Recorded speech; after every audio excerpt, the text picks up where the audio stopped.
Hey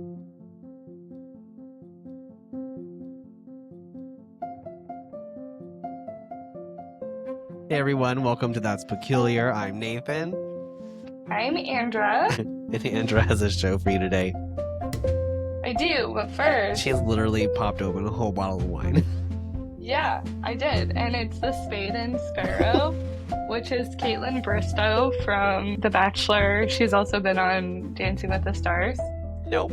And Bachelorette, she had her own thing. Anyways, it's her label, and I feel like I should have done this when we were doing reality TV, but since it was your episode, I didn't even know. I'm just gonna say a couple things, okay? This is a rosé that has a cork. That's fun. It also says, put a cork in it, which kind of made me laugh. And it's pretty good, actually, for anyone who was curious, because I can't be the only person who was curious about this wine. It's actually really good. Kind of has like hints of strawberry. I don't know what kind of...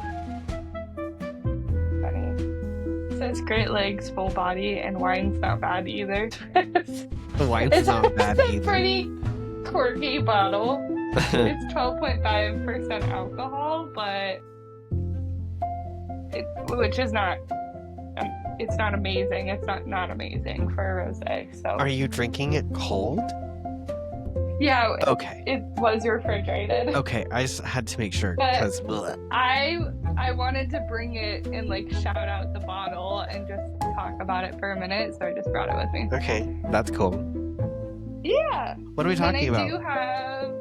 Nope, not yet. I do have a fun fact really quick. I know, I'm sorry. What is it? So ketchup was once sold as medicine in the 1800s. Doctors believed tomatoes had medicinal properties. I feel like I knew that on a deep level because you told me that and I said, yeah, that makes sense. I feel like I've heard Really? Yeah, I feel like I've heard that before. Or you've lived it in a past life. Maybe and they that were like, too. That's a health remedy. Maybe. So for all those people out there, such as my cousin's baby daddy who puts ketchup like on everything. Well, now it's so full of sugar. You can make your own. Well, like fancy ketchup just has extra sugar in it. That's what makes it fancy. What do you mean fancy ketchup? I make mine with honey. Like if you go to like McDonald's and stuff, it says fancy ketchup, or anywhere it says fancy ketchup, it's just has more sugar in it. I literally never knew that McDonald's had fancy. I would never believe that anyways. Yeah, if the label says fancy ketchup, it's just more sugar. Interesting. Fun. Look, I had a fun fact too. Yeah. Well, today we have a technically unsolved mystery. Oh, an unsolved... Why is it technically an unsolved mystery? You'll hear, but you might know this story. I don't know. We're talking about the Flannan Isle mystery. Who? Have you heard of Flannan Isle mystery? No. I meant to look up a couple of pronunciations. It's literally two. I actually have them greened. And this happened in Scotland. So if I say it wrong, I'm sorry. Again with hard pronunciations.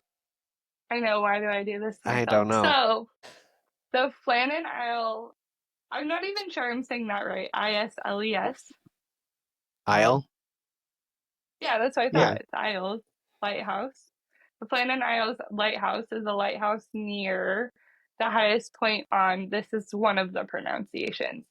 It's Eileen, and it's more, but with a dash above. So I was going to say move or more. It's called Eileen? Dash. Yeah, Eilean.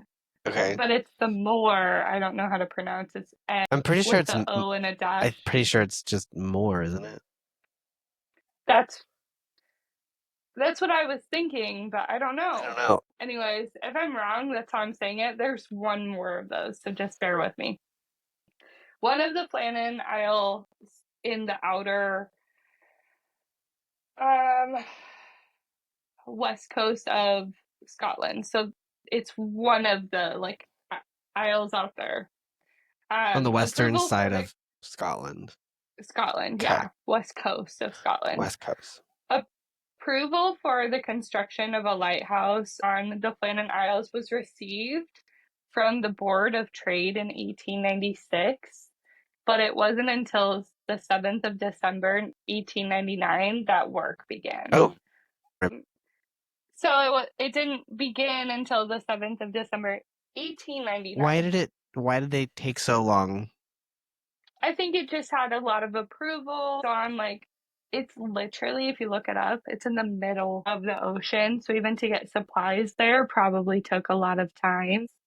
It's like a tiny little island. That's so weird that it took like what, 3 years for them to actually start building? Yeah, almost 3 years. Yeah, that's crazy. Mm-hmm. So the 23-meter, which is 75 feet. Cute. Yep. The Americans need Lighthouse this.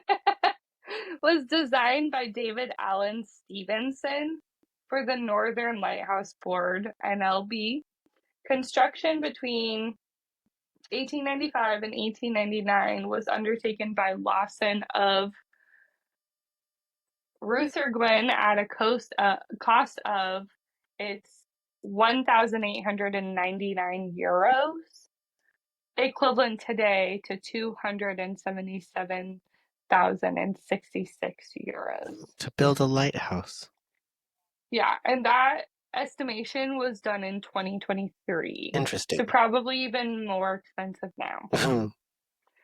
Yeah, I'm like, should I buy land and build a lighthouse? Apparently, you can just live in a lighthouse. Yeah, the lighthouse was first lit on the 7th of December, 1899. Oh, so they did. Sorry. So they did build it before the 1899. Yeah, I'm sorry. They did construction. What that was meaning is it didn't start running as a lighthouse. Okay, so until the 7th of December. So it took them about 3 years to build it. Correct. Okay. Yeah. And then that's what I like knew that felt weird, and I was like, no, they started before that. I was like, in the late 1800s, they sure do have a lot of bureaucratic red tape to go through to not build a whole lighthouse for 3 years. Which they didn't. I think the biggest red tape was actually getting supplies there. That would make sense, but for them to actually build it right off the bat and it take 3 years to build, I could see happening. Okay. Glad we cleared that up. Yeah, sorry. So everything was going decently well until the very following year. In 1900. Yep, December 1900. I don't know why my 2 episodes, like recent episodes, have been like something with the 1900s. It's just coincidence. So it was on December 15th, almost exactly a year later, 1900, that the last entries for the lighthouse was noted by the keepers at Flannan Isle Lighthouse. Now, over 100 years later, what actually happened on that day remains a mystery. Okay. A mystery that has captured the imagination of the public ever since. I go into it in the end, but there's like books about this. There's a film. Actually, it's called The Vanishing, which is released worldwide, but we'll talk about that later. I've never heard of this lighthouse. Yeah, me either. At the time, 3 lightkeepers were on duty at the lighthouse. James Ducat, principal lightkeeper, that's his duty. Thomas Marshall, assistant lightkeeper, and Donald Arthur. Was he the assistant to the assistant? Keeper. He's occasional keeper. And he was actually on duty for William Ross, who is the other assistant lightkeeper, but he was absent on sick leave. So they had the occasional keeper. Okay, so of the 3 dudes, the assistant was out sick, and so the third runner-up was doing the assistant job. Yeah. Cool. Basically. Cool. Okay. So one other assistant lightkeeper, Joseph Moore, was on shore duty, and this is the other word I needed to look up. I think it's Brescalet. It's Breasclete. I think it's Brescalet. What's that mean? No, that's like the shore of where that's it's like the location. It's a location. Okay. Yeah. So that's the other one I didn't look up, and I'm sorry.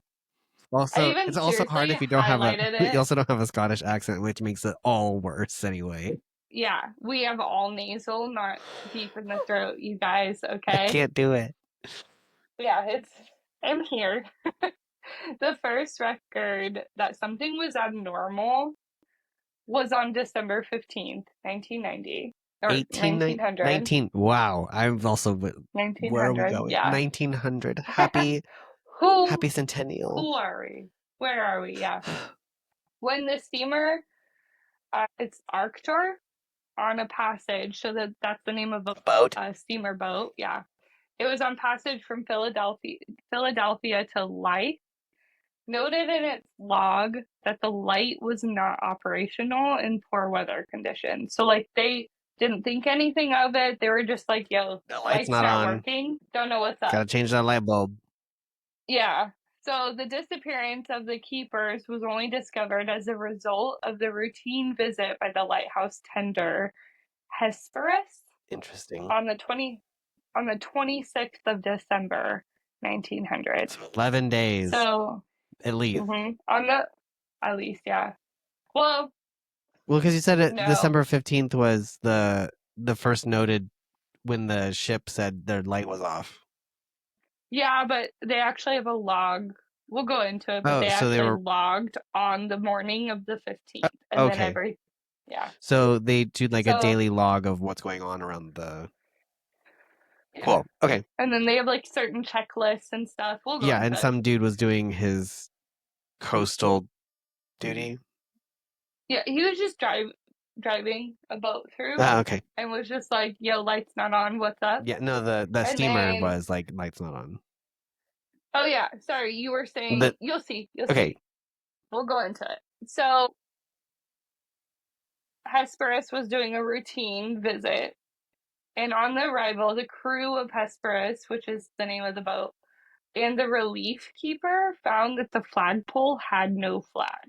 So they have like these duties that they have to do every day, and they were like, It's like "That's weird." routine. Yeah. None of the usual provision boxes had been left on the landing stage for restocking, and none of the lighthouse keepers were there to welcome them ashore. Jim Harvey, the captain of the Hesperus, attempted to reach by like blowing the ship's whistle and firing a flare, but was Trying to unsuccessful. So get he their was thinking like, attention. yeah, he was thinking like, oh, maybe they're busy, like we're here, we need a restock and everything. This didn't occur, as I said, until December 26th. So something was off by the 15th, and nobody actually checked it out until the 26th. The thing that I kind of find weird is we don't go into this actually, but like, what about their families? Were their families never like, I haven't seen them? They did live kind of a little further away, but I don't understand how the duty, like, when do they change for the next So I person? think this is what I know now is if you are a lighthouse caretaker, I guess, is you Mm-hmm. go on for a certain amount of time and it's like an extended and then you do a trade-off Oh, with I see. someone. So 11 days isn't weird. No, I think it would be like months at a time that you'd be gone from your family unless you have a lighthouse that, your family could be there. But I'm pretty sure it's like Right. lighthouse keepers, like a rotation, like you're gone for 6 Yeah, it's months and usually just the lighthouse. yeah. Okay, cool.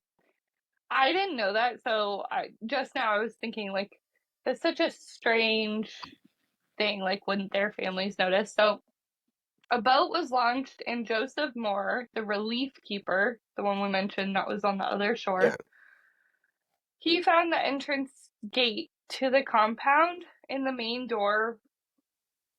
So, like, both of those were closed. The beds were unmade, and the clock was unwound.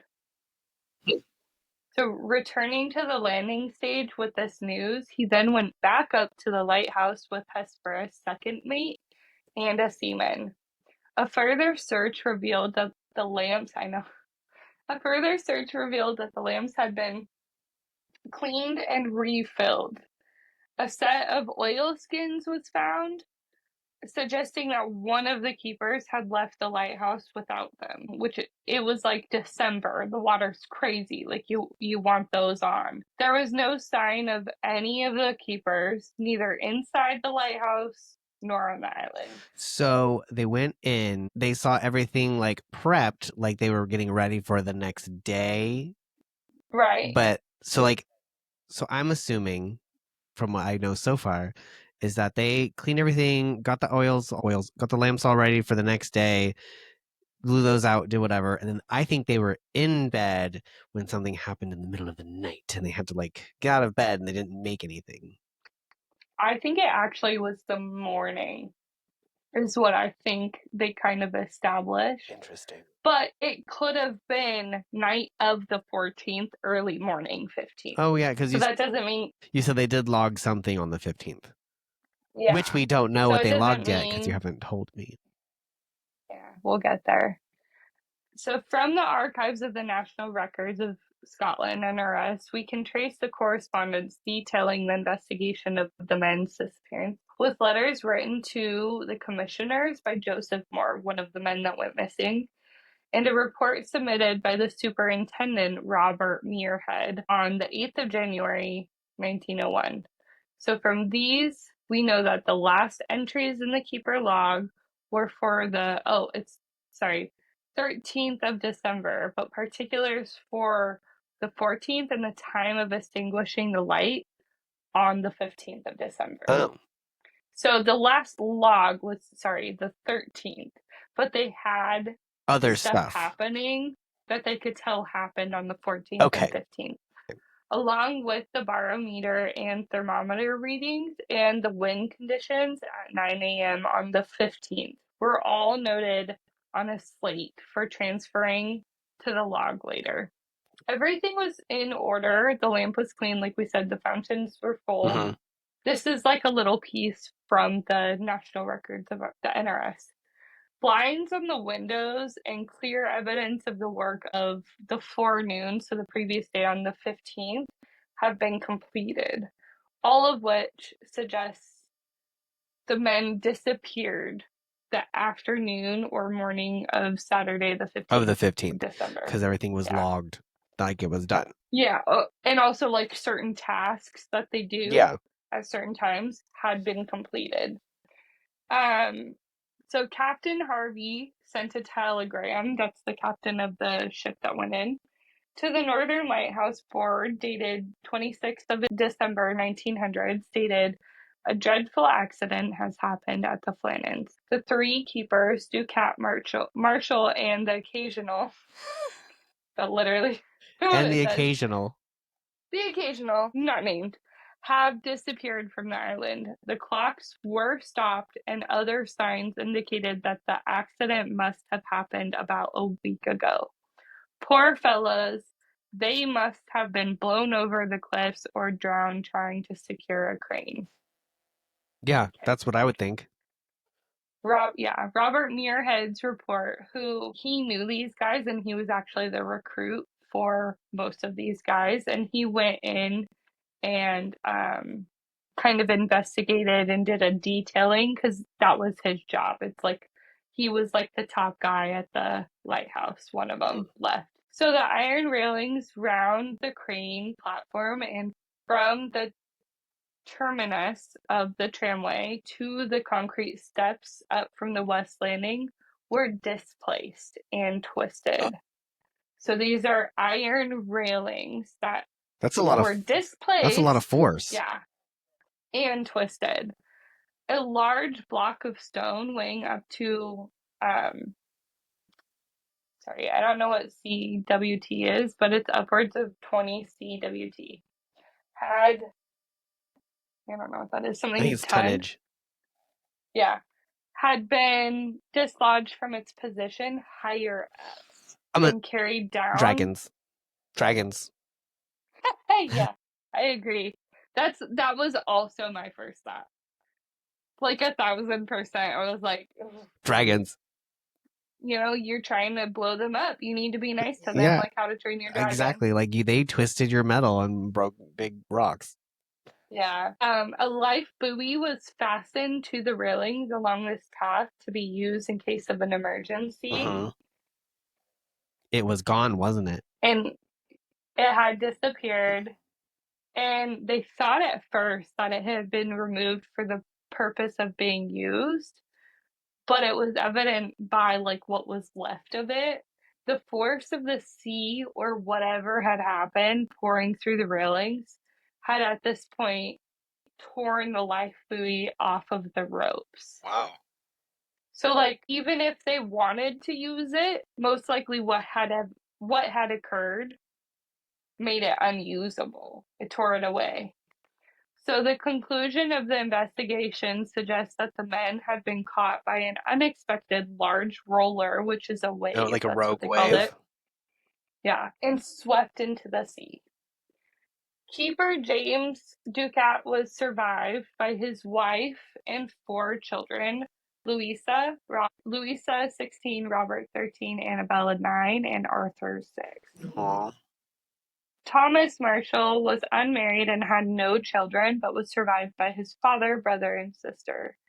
The correspondence records suggest that Donald MacArthur was survived by his wife and 2 children, who have not been definitively identified. Why does the occasional get shafted so much? I think they were just like, well, you're just here sometimes, so Sometimes. we don't need to know that much Oh my about you. gosh. But then something suggested in the records that he had a wife and But they two didn't care kids. enough to find out. Okay. He's not fully a part of the club. He's still kind of like, Occasionally. we wear pink on Wednesdays and you didn't. So, You can't sit with us. yeah. Okay, bringing light to this, but it's actually really sad. Yeah. That guy left a 6-year-old.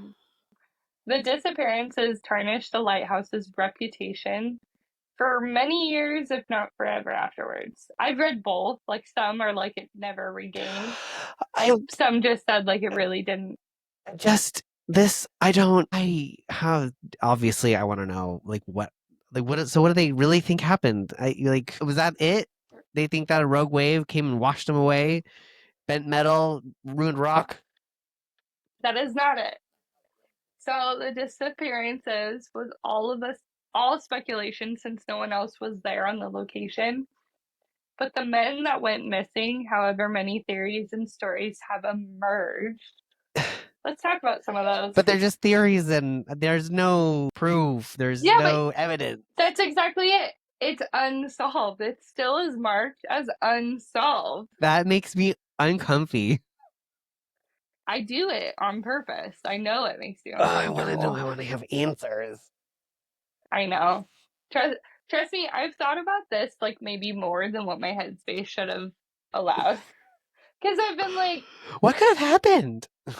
yeah, and even the last sentence I just said, like their reputation was tarnished. I was like, what does that Yeah, mean? the reputation. I mean, What does that mean for a lighthouse? does Lighthouse do? Does that mean people don't want to work Yeah, there? Or does that mean like people are like, oh, don't go to that lighthouse? weird things happen People there, die and it's there. like only it Yeah, happened one time. yeah. So like I've thought about that several times, and I'm like, what do you mean? But the disappearances, like we said, speculation. Let's talk about some of the stories. Over time, a story has developed of the existence of unusual logbook entries. Okay, quick. I have to because you said logbook. Now I have to know. Are you going to tell me what the logbook said? That was weird. Yes, but there's theories that it's not real. Why would it be in the logbook if they didn't? There's theories that this has been forged. By someone who was like someone they think it was forged by a person who was there, or think it was forged by a person who wasn't there and wanted to make it seem like something. Wasn't there and wanted to make it Okay, seem I like accept. something. But that's not necessarily true. No, it's It not. could have not been forged. Yeah. Okay. The thing is, the original report, this is why I think it's theorized and people think maybe it's fake and forged. There's no mention of this in the original report. They'd written something on the 15th. That it was like weird. Okay. So, however, over time the story has developed and it's done based on these logbooks They supposedly have Marshall saying on the 12th of December, supposedly, that there was severe winds, the likes of which I had never seen before in 20 years. That's the quote in the logbook. From the He 13th, also 12th, yeah. 12th. Okay. He also is said to have reported that Duquette had been very quiet and Donald MacArthur had been crying. Yeah. Bro was crying. MacArthur was a veteran mariner with a reputation for bawling, and thus it would be for brawling. Sorry, I read that wrong. He's been known to Not cry bawling. anyway. It's fine. So people thought it would be strange for him to be Crying, crying yeah. as a response to a storm. Log entries on the 13th of December were said to have stated that the storm was still raging and that all three men had been praying. This is also a puzzling statement. Did you have a question? No, I was just like, I mean, if you're a mariner and you have PTSD, like you can go from wanting to fight everything to a storm upsetting you. I mean, it's just You're just saying like this is valid if yeah. I mean, yeah, he if he was cries. if it was a mariner and he's seen some shit, you know, it's like it. I could see him crying, but I don't know. People have unusual fears that make them cry. Yeah. Then you'd be like, why? I don't know. Yeah. Anyway, I cry at like commercials, so nobody would question if I had a log of like I cried this day. They'd be like, check it out. So they said that they had all been praying. This was also puzzling to some people because all three men were experienced lighthouse keepers who knew they were in a secure structure 150 feet above sea level and should have known they were safe inside. Furthermore, there had been no reported storms, according to this log, in the area on the 12th, 13th, and 14th of December. The final log entry is said to have been made on the 15th of December, stating, storm ended, calm, God is over all. However, an investigation by Mike Dash for the 14 Times revealed that the logbooks were fictional later additions to add to the story. So that guy says they're fictional. They haven't been debunked fully so that I found. I that's what I want to know is like, what did he do to make? How did he come to the conclusion that he thinks that they're fictional? I think no matter what, it's hard, but I'm what I read is basically the first and original reports. Didn't say anything about like, well, these men were struggling beforehand, like it's noted in the logbook. From the original report, it seemed very like standard logs were made.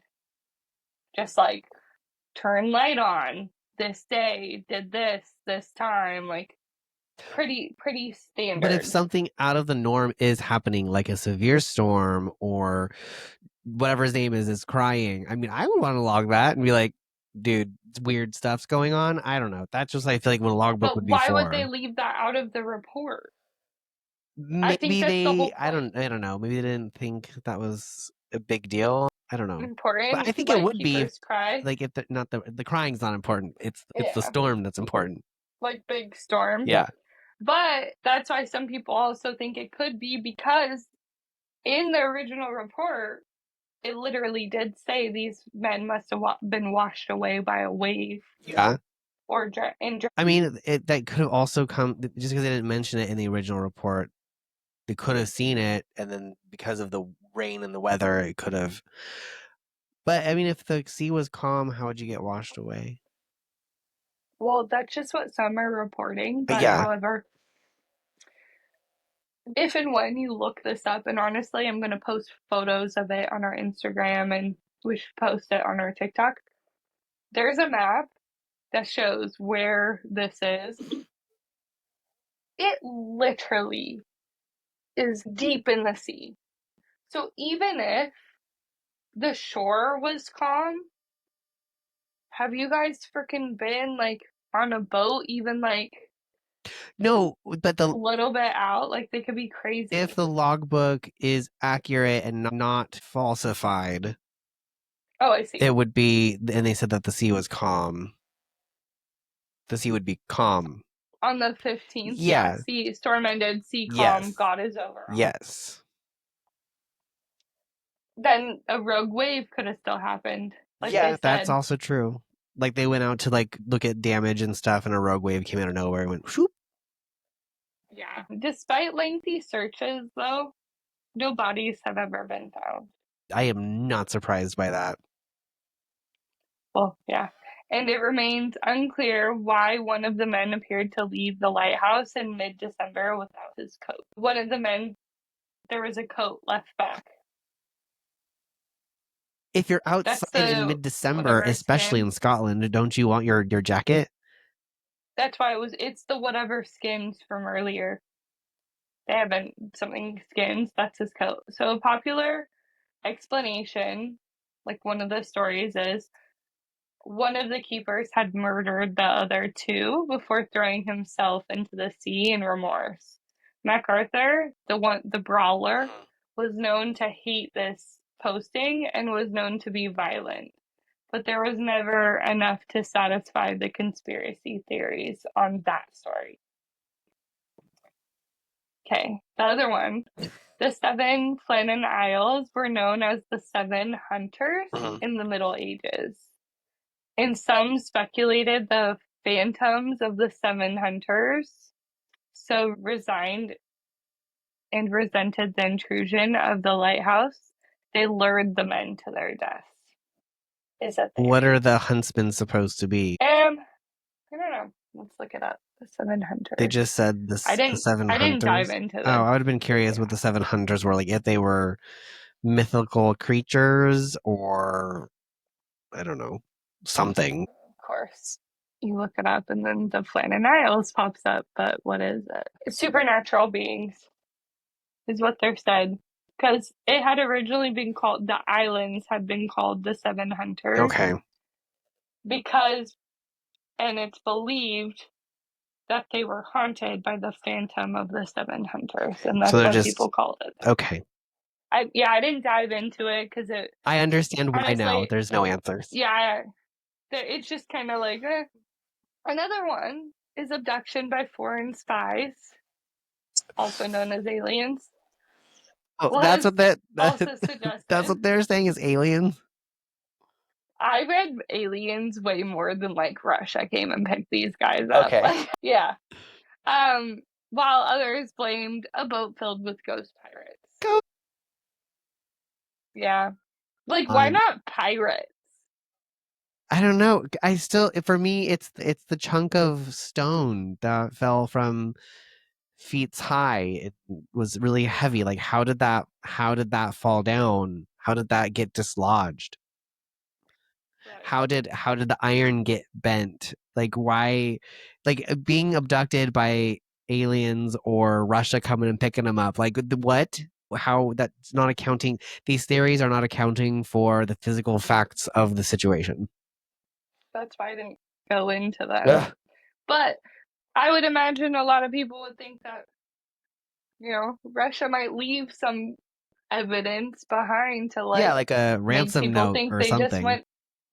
No, the opposite. To make them think that they just disappeared and went Well, yeah, overboard. they could have actually fictionalized the logbooks and said, "We're out of here." Yeah. They could have done that. I don't know. It's all hinky. Are there any other theories? Yeah. No, those are the main theories. And like I said, I didn't dive into them because it still is unsolved. I have my own belief, obviously, and we'll go into that. But first, the disappearance of the lighthouse keepers will go into the pop culture. On Eileen Moore worked its way into pop culture as far back as 1912, when a ballad called Flannan Isles reported that the men had drowned had disturbed by something and ate their dinner. Like that's what the poem, as they ate their dinner, that's Interesting. what the poem said. The premise was used in a old Doctor Who episode And it also inspired a chamber opera called The Lighthouse in 1979, so an opera, which is pretty Huh. freaking cool. In 1968, the British rock group Genesis, with Phil Collins, recorded a song titled The Mystery of Flannan Isle Is Lighthouse. this really that big of a mystery in Scotland that it's really created this? I think the ghost pirates picked them up, so everybody's like, dude, we have ghost pirates on the west end of Scotland. So interesting. I think it's only because it's the mystery and nobody has answers. I think, yeah, if bodies were found, they probably would have been Oh like, yeah, if bodies were found, they would have been um, like, yeah. yeah. In 2018, Gerard Butler produced a film titled The Vanishing, inspired by a true story, in quotes. It loosely inspired, I'm sure. I don't think I've seen The Yeah, he Vanishing. also, I haven't either, nor I want to, but he also played James Ducat, one of the ill-fated lighthouse keepers, so he's in it. But they do like a what if version of the incident. Okay. So I'm actually curious to watch it. I think I will. I'm gonna suggest that Jack and I watch Oh, it, I'm gonna watch The Vanishing now. and I'll report back. To be fair, I thought I had another week to watch it, but also to be fair, I forgot about it.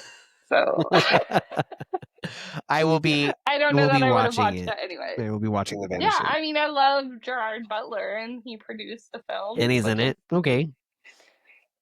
hey. um. So the conclusion I have: this is technically all labeled an unsolved mystery to this day. But what do you think, Nathan? Yeah, it's an unsolved mystery. They literally have no bodies. They have no definitive answers. They literally have some twisted metal, fallen rock, and potentially fictionalized entries of Logbook. logbook. I'm Yeah, still going with dragons. I know there's no scorch marks or claw marks, but I can't think of anything else that would that could twist twist the twist metal. metal, rip a thing, break a big Yeah. piece of heavy rock off the side of a. I can't think of anything else, and I don't know. I don't know. Ghost pirates. I feel like they're not going to have the strength to do it either. I don't know. Have you seen freaking Pirates of the Caribbean. Pirates of the Yes, Caribbean? obviously. What if they shot their ghost monkey into the boulder? I feel like if there was any sort of like gunfire or anything, there would be like a cannon. There would be scorch marks, or Residue. yeah, or the cannonball would be wedged in there or nearby. I don't know. I just there's Yeah. so many. I don't know. Wait. But also my thing too. Sorry, I'm like my brain's going a No, it's million miles good. per hour. If one person like left their coat and the other two had gone out, there could have been some sort of commotion with the waves. I don't know. I don't know how strong a rogue wave is. That I think so if strong. it can destroy, but they're also 150 feet up over the water. So I'm wondering how big a rogue wave would have to be to actually smash into. That's the thing. Like, some of their duties aren't all the way up in the lighthouse, Well, I right? mean, even if like the rock, let's say the rock is the base of the rock goes to 150, and then you have the lighthouse that goes on top of it. Depending on how big the rogue wave was, somebody could have been what two of them could have been doing duties. One got washed over, one was going to try and help, heard shouting, didn't have enough time to grab his coat. A rogue wave came again and then took the other two out and ripped the life buoy off of the thing. That literally is the most suggested answer. That's the only one that makes sense considering that someone left their coat inside in Yeah. the middle of winter. Yeah. That, I mean, you basically summed up what I believe. Okay. There's strange things about like the weather and all of that, but I'm just not sure I believe it. I think that there could have been more happening on this Flannan Isle Mm. than like what is noted. Like, you're on a shore, but like the thing about the ocean is there could be a storm like a couple miles away from you and you're not feeling it. Like, that's just kind of Yeah, how and a rogue wave all of that and a rogue works. wave is literally just that. It's an unexplained, random, huge wave. Yeah, Like it's not. yeah. You can't plan for it. And this is literally Christmas time, so prime winter. Yeah, And I could see a storm happening and then a big wave coming out of it and just barreling through the ocean. I don't Yeah, know. that's what I believe. I almost actually kind of wonder because they said the like restock bins and stuff weren't out. I kind of wonder if like maybe they were bringing out the restock bins and maybe that's kind of what tore Yeah, through something some of washed that this. away, and then there was screaming and shouting, and the other guy was like, "Oh, I gotta get out there and help." Yeah, Yeah. Yeah. That's what I that's what I believe. think too. That's the one that Not makes sense. dragons. Yeah, I know dragons would be fun, but that's not. Yeah, so I mean 1900s. Who 1900. knows? Well, that was a fun episode. The Good, I'm mystery glad. of I I did. can't say that name. What is it? Flannel? Flannan Flannan Isle. Isles. Sorry, everybody. Yeah. It's okay. Well, I mean, thank you for sharing. Make sure to now we have our social media kind of going. So we actually have TikTok and Yeah. Instagram if you want to follow us on those. Yeah. Instagram is at That's Peculiar Pod. And then our TikTok is That's Peculiar Pod as well. Look out also for a link that says contact us.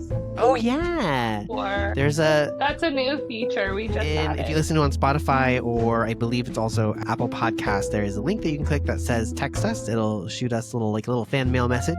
And then if you want to, at the bottom of that, there's also a link to support our show. And you can support us for like $1 a month if you want to, so we can if you want to. No big deal. But yeah, check those out. Also, we're on iHeart too now. Wherever you get podcasts at this point. Even Amazon. Yeah, we're listed on Amazon. Cool. Yeah. Cool. We just had just a little fun fact to end this episode with.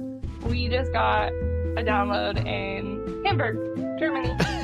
Fun stuff. All right, we'll see you next week on That's Peculiar. Bye. Bye. Thank you for joining us today on That's Peculiar. Please take a moment to rate and review the show and maybe hit that follow button. Follow us on socials, our That's Peculiar Pod on Instagram and TikTok. See you next week.